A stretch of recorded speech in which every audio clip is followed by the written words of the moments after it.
chance for storm late Wednesday across areas. Thursday, partly sunny in the morning, then clearing. Humid with highs in the upper 90s. South winds 5 to 10 miles per hour with gusts up to...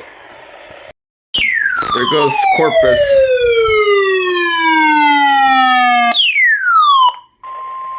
This is a test of the National Weather Service NOAA Weather Radio Warning Alarm System. This test is conducted every Wednesday between 11 a.m. and noon local time, unless there is severe weather in the area, in which case the test is postponed until Thursday. Again, this is only a test.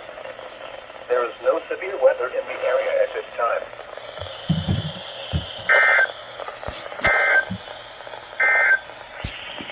Excessive heat warning in the evening. I'll just wait for cloudy. Houston. Lows in the upper So far, so good with the reception.